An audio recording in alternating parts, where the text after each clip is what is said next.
Hello, and welcome to the Diaspora Chiefs Podcast. We love having you here. This show is for ambitious Africans and Caribbeans in the diaspora who want to start, grow, and scale their business. And it's our mission to bring you all the latest and greatest tips, high-income skills, and know-how on all things digital to create the best lifestyle for you and your family. We know that you have it in you. And now, let's get started with the Diaspora Chiefs host, Victor Osio. Today we have an amazing guest on the show, and she is a power player.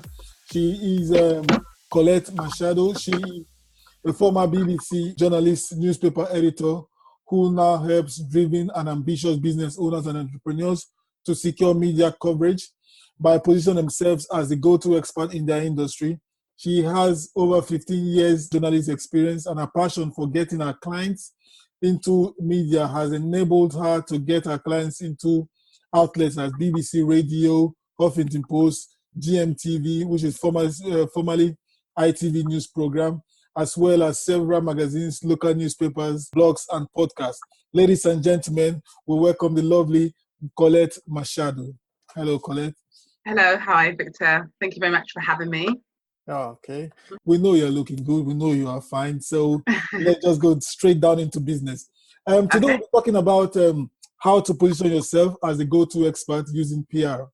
So can you talk more about that, please? Yeah. So nowadays, we know many of us as business owners, we use social media. You know, the wonders of social media means that we can really sort of spread our messages and we can kind of market our businesses and can really kind of get ourselves seen, heard, and noticed. However, you know, I'm sure many of you here will agree that social media is it's a very busy, noisy world, very saturated. And as a business owner, you have to stand out. If you don't stand out, then you are really putting yourself in a space whereby you're really kind of, you know, if you are a life coach, for example, you know, how many life coaches are there, for example, nowadays? How many nutritionists are there? So in terms of you getting business and in terms of you really position yourself as a business owner, my advice for anyone is that you have to actually make yourself stand out. And one of the ways in which you can stand out is positioning yourself as an expert, as a go-to expert in your field. So regards PR, is it not same as branding? No, definitely not. Because so with branding, when we talk about branding, we can talk about personal branding. So that's, you know, how you come across, how you look, you know, your image, etc. You know, as a business person, business owner. And then we obviously have the brand of your business. So those two, I would say, come under that title of branding, whether it's personal branding or business branding. What PR is about, it's not so much about how you look or how your business looks or how you come across necessarily. It's about you reaching out, and it's about your interaction with the public, but through a particular strategy. So the strategy being the media or speaking. So it's almost like you getting yourself out there in front of your audience through the media, through speaking, through podcasts, etc. But there is the addition to that is that it's also about your reputation, that it's the way that you are perceived in those places, the media speaking. So it's like, you know, for me as a PR consultant, I'm not only just focusing on getting my clients in front of their target audience through the media. I've got to make sure, it's almost like you can say the short way to explain is that make sure they also look good and come across well in front of their audience. So that's the sort of kind of main difference between PR and branding, I would say. Yeah, because the thing is, if you have the most fantastic products, web design or hairdressing or marketing, if people don't know you or they've not heard of you, yeah, how are you going to grow? Exactly. I mean, just a bit of an example of that is like, let's say, for example, if you design handbags, you know, a handbag designer, they might be doing their own PR, and, you know, maybe they're not even really showcasing much of their handbags, but they've got some amazing handbags. They're kind of maybe talking about their handbags a little bit, maybe got some pictures, but maybe me as the PR consultant, I might look at it and ask them to send me across some photographs of their handbags. They've got some amazing handbags. They should definitely be getting out there in the media. And maybe they have shared some handbag pictures before. Maybe the resolution was really low, so they didn't really look good. It'd be my job to say, okay, no, we can't be having these pictures of you know, your handbags looking like this. The handbags are amazing, So we need some high resolution pictures, because that's what's going to make the difference between the journalist saying yes or no. You might think, well, actually, why would they say no even if the handbag pictures don't look, if they don't look that great? Well, they'll say no because, again, no, especially like the mainstream national journalists, they're not going to be putting low resolution pictures of anything in their publications because they've got a reputation to keep up as well. So yeah, it's all about the image that you as the business owner portray, your reputation, and things like that. How do we position ourselves as an expert? Sure. Okay. There's several different ways in which you can position yourself as an expert. But the way that I'm actually going to be focusing on for the purpose of this is positioning yourself as an expert through PR, which is, I would say anyway, one of the main ways to position yourself. So we can, I can go straight into how exactly to do that, Victor. Yeah, just go ahead. We're action packed here, so perfect. Okay, I've got lots of information to share, so I'm quite happy to go straight into it. Okay, so in fact, what I'm going to do is kind of like really kind of give you some real nuggets that you can take away, that you can maybe make some notes on, have a bit of a focus. I'm going to give you 5 ways in which you can position yourself as a go-to expert using PR. Okay, so the first way is through guest blogging. Now, many of you, I would say, I can imagine that many of you probably do blog on your website. So you blog maybe kind of once a week, twice a week, 3 times a month, whatever. However, when you blog, you are getting yourself seen by your audience. Now, you may have a small audience, you may have a medium-sized audience, you may have a larger audience. However, what if you could get in front of thousands of people by still doing that same blog that you would have done on your own website, but this time you are leveraging a large audience?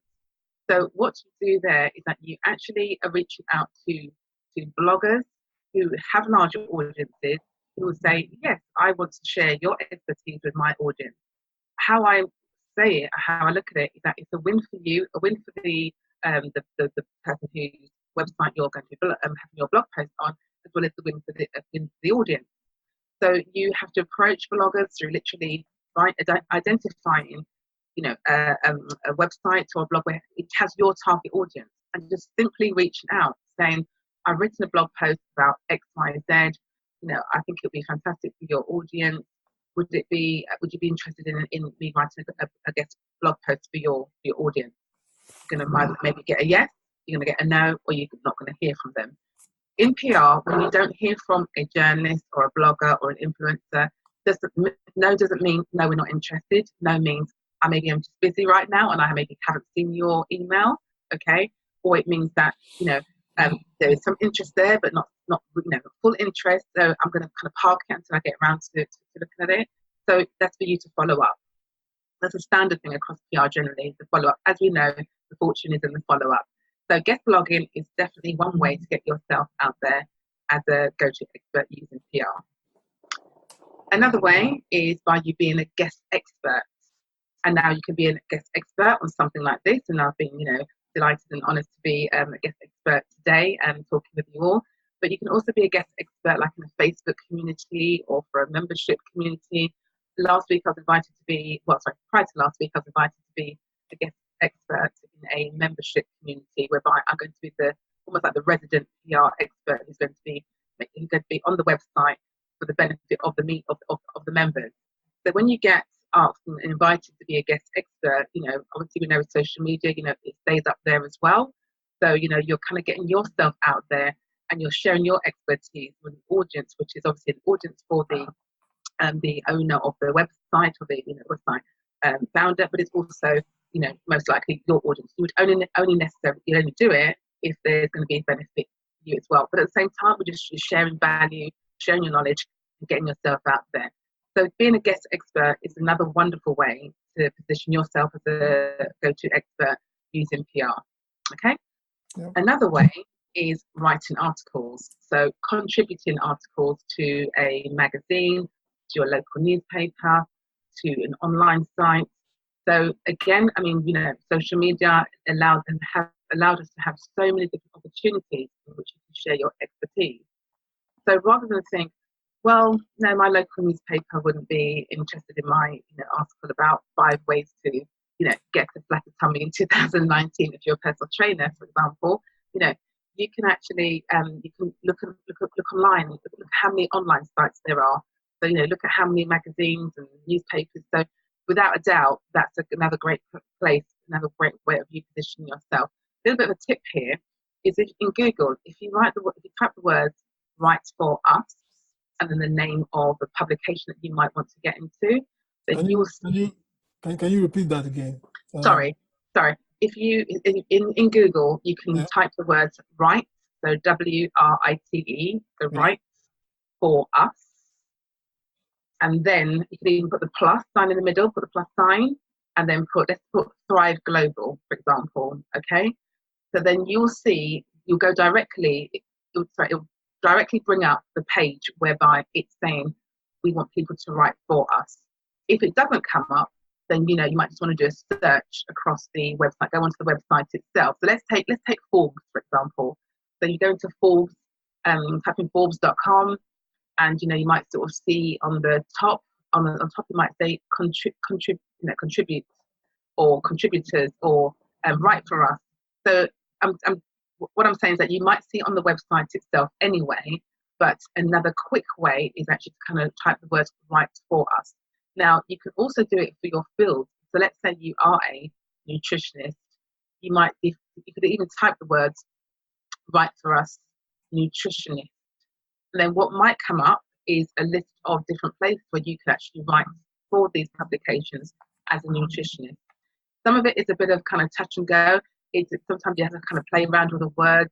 You kind of really just have to sort of see. But it definitely is a little bit of a tip whereby you can actually sometimes just bring up pages whereby it's telling you, okay, this particular publication is inviting contributors, and then this one and this one and this one. So you'll see it. You'll actually click on the link, and it'll direct you to the pages of that particular publication if they allow contributors to write for them. Yeah.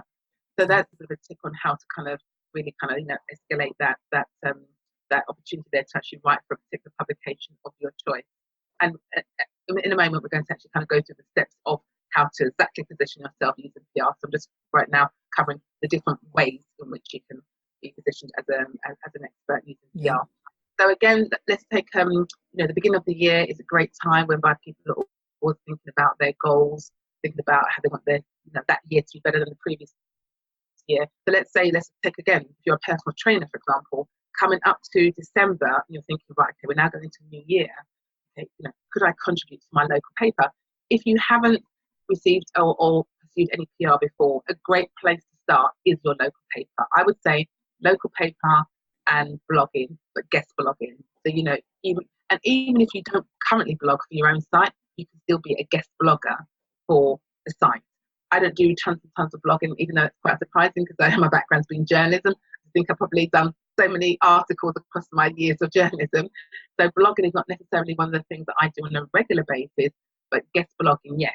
I will either pitch or I will either get invited to be a guest blogger on a particular site. So that's a great way of you getting yourself out there. But yeah, writing definitely is another one.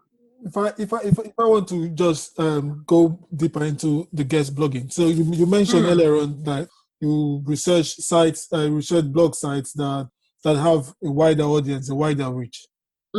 So how would you know? Is there a way to measure the size of the blog, the reach, or the size of the audience, or the size of unique visitors that comes there? Sure. So sometimes the site has it on there. It will have, like, if you maybe look at the About Me section of the About Us, about this publication, you'll actually see something where it'll tell you in the blurb about that particular publication how many followers or how many likes they've got. It'll tell you something about that particular publication.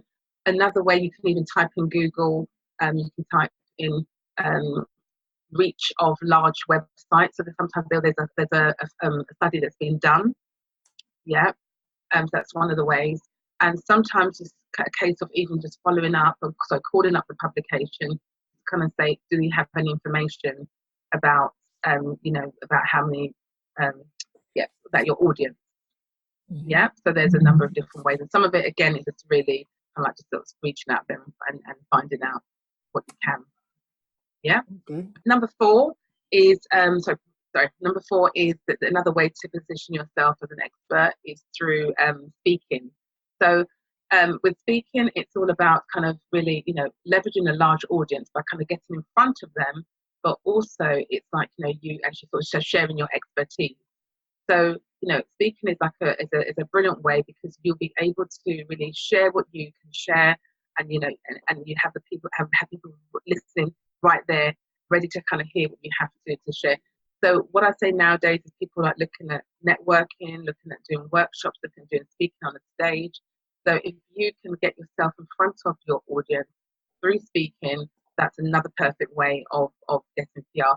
It's not speaking is not necessarily seen to be like a traditional. It doesn't sometimes come under the banner PR, but these days because we have so many avenues to share our messages, then I still definitely put it under that PR banner. Yeah. Okay. So that's number 4. Yeah. Now another way. So I think I've done number 4 and I've done 4. And so another way as well is actually writing a book. Now it could be a book or an ebook. Yeah. So these days, we have a multitude of avenues in which we can actually kind of get a book or ebook out there. Obviously, Amazon is kind of like one of the main ones, but self-publishing now is obviously kind of like very common now. But like, even just to publish an ebook whereby you're sharing your knowledge, uploading it to your website, putting it on your LinkedIn, just sharing it. We can all, every person who's got expertise, who's got knowledge, can actually do that. So you can sell it, you can make it free, whatever. So I kind of totally recommend that. That's kind of one of the ways in which you can definitely share your expertise using PR. So those are kind of 5 ways that I've covered. There are more, and I could actually go into more detail about each of those, but just to kind of give you some kind of a bit of a focus. And those are 5 ways in which you position yourself as an expert using PR. Okay. Thank you, Colette. Thank you very much for this inhalable content. I mean, when I mean inhalable, let's breathe on these 5 ways to become an expert influencer for 2020. So, on a quick recap, you spoke about the 5 ways, which is to become a guest blogger, a guest expert, writing articles, speaking, and writing a book or an ebook, whichever way. But go take action on this or marinate on this. And on part 2, she will be giving us the strategies, the step-by-step process on how she has used it to help hundreds of our clients, and also how to reach out to journalists, how to reach out to influencers. She'll be giving us, I promise you guys, it's going to be amazing. It is going to be amazing. It's going to be valuable. If you've gotten value from this, I promise you it's going to be times 10 of what you've already had. You've not seen anything yet. So just watch out for the second episode that will be coming out shortly. Put on your notification, like this, share it, and most especially, thank you for listening and hanging out with us today. We'll see you on the next episode.